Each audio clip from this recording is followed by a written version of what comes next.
minister from Edmonton is a fake and a phony. He said that he was not the Randy...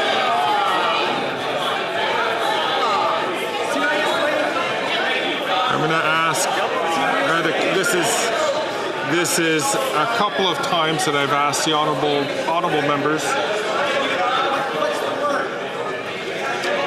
I'm going to ask the honourable members again to remember when they speak directly to members, they have to be, of course, extend to them all the respect that each member, as members, are deserving of. So I'm going to ask the honourable member, please, to rephrase this question to start from the top.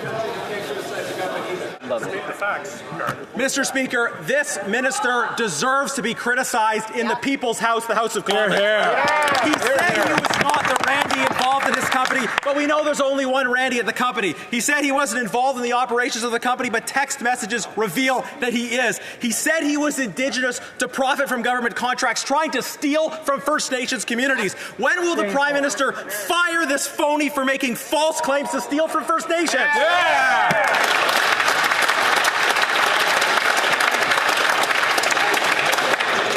I'm going to invite all members to be very judicious in terms of their use of their language in this place.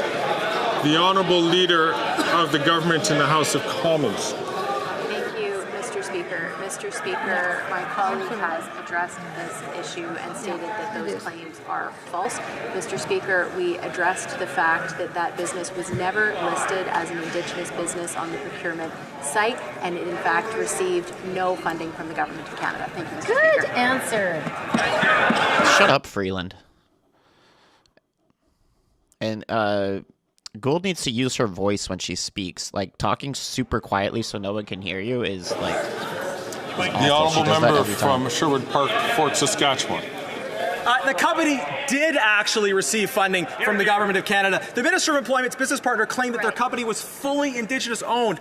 How would he have gotten that impression? Maybe because the Liberal Party repeatedly said that the minister was Indigenous. Now, it is possible to get kicked out of the Liberals' Indigenous caucus, not for corruption, but for refusing to participate in corruption, as Jody Wilson-Raybould found out. After 9 years, they've gone from firing the first Indigenous Attorney General to keeping the first fake Indigenous Minister of Employment. When will the Prime Minister fire this phony minister?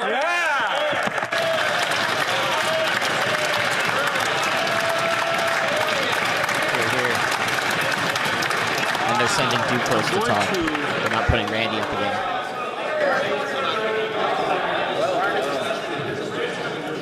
I'm going to encourage all members to be more judicious in their use of their words and referring directly to other members.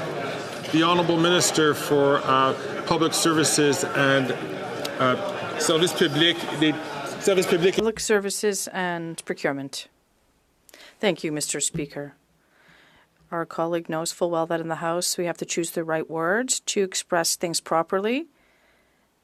He would like to, if he'd like to know more about the procurement process in favor of Indigenous companies, what's really important for Canadians, he should ask it so in a respectful way, and I would be happy to meet with him to explain to him how things work.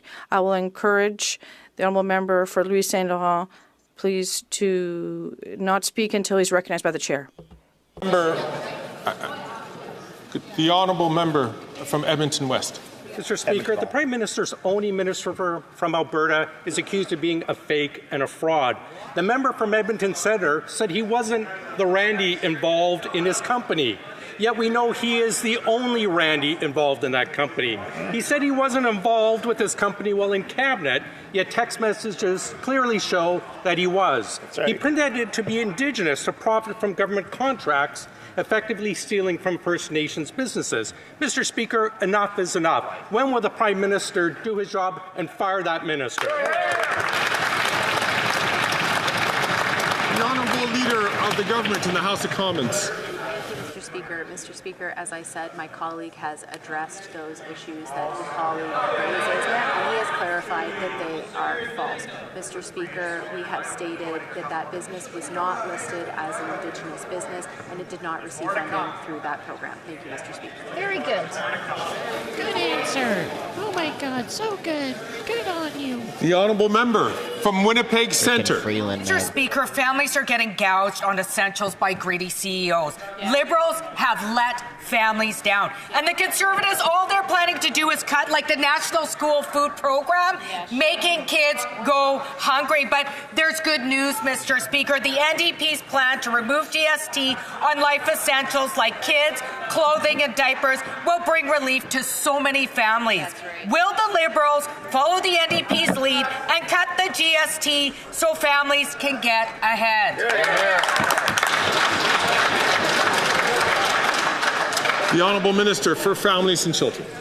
As the members rightly pointed out, on this side of the House, we're moving forward with a national school food program, which we've heard again and again the leader of the Conservative Party call bureaucracy.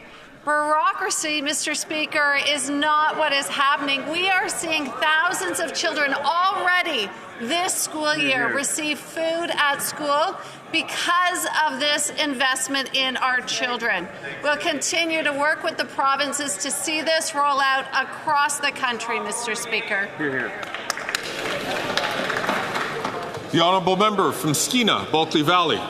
Mr. Speaker, Canadian families are getting gouged on essentials while the biggest corporations are posting massive profits. And the Liberals could have prevented this, but instead they've let Canadians down.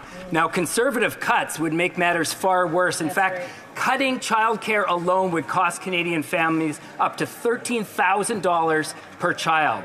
The NDP has a plan to take the GST off essentials like home heat, phone and internet bills, kids' clothing. Will the Liberals do it? The Honourable Minister for Families, Children and Social Development.